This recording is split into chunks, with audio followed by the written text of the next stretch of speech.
This is a sculpture that I just came across in the Senate building. It's called Mountains and Clouds by Alexander Calder. And I'll show you something kind of funny. I didn't notice this thing right away. The first thing I noticed was a very small mock-up of the sculpture.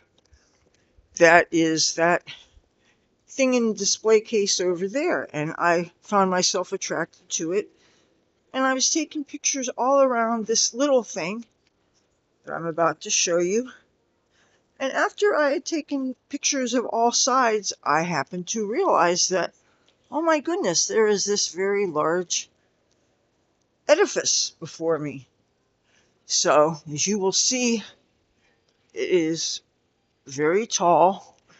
This takes up the atrium here, and give you an idea of just how massive it is. Now I'm trying to guess how many feet this is, how many stories this is. This is definitely a large structure. Must be weighing many tons.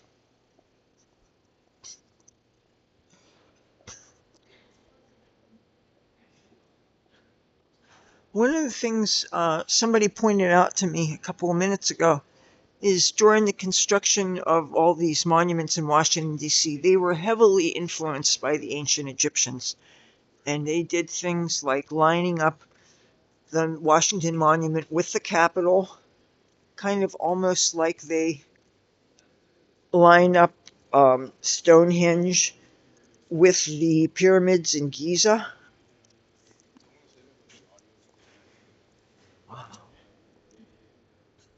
I was taking pictures around here. I actually laid down underneath this to get a real view of, this is what the very underside looks like.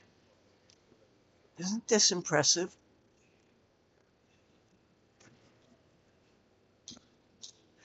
And I'm walking on real marble floors. They probably get the marble from Europe or something. I think maybe Italy. I don't know.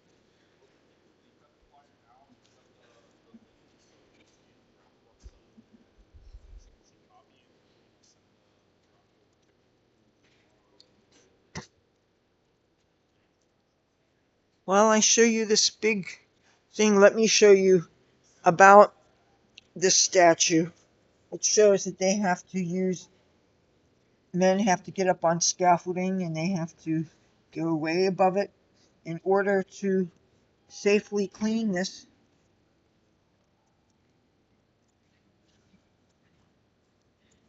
Can you imagine? I guess it'd be probably not unlike washing windows on a skyscraper or something. And this is the drawings that the sculptor did when he was coming up with the idea to do this. Isn't this fascinating? Apparently a small-scale model is called a maquette. Learn something new every day.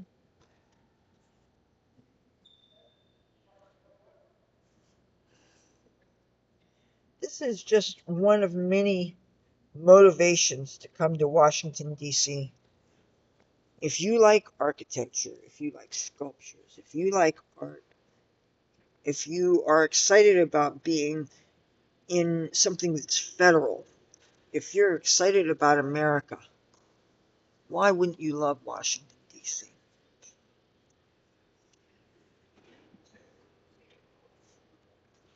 See me?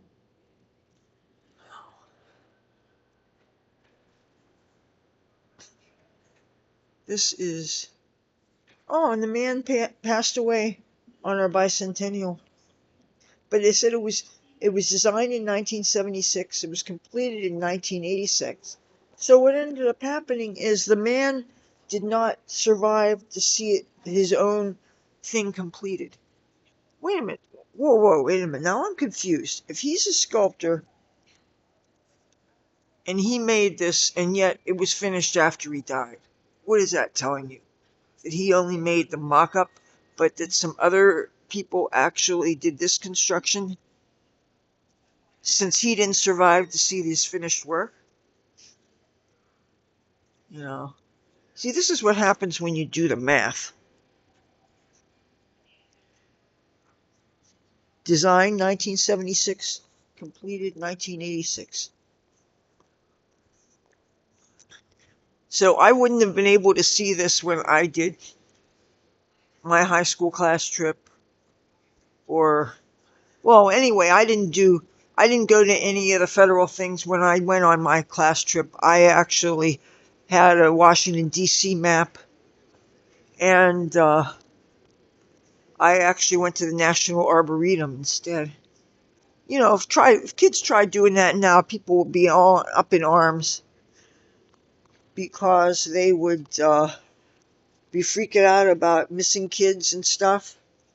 You know, with everybody with cell phones and cameras, they would never get away with that.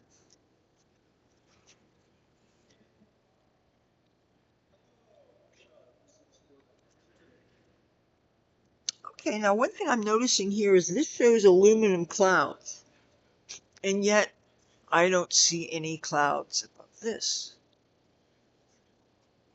Were they taken down? Okay. All right, I will talk to you guys tomorrow. Bye.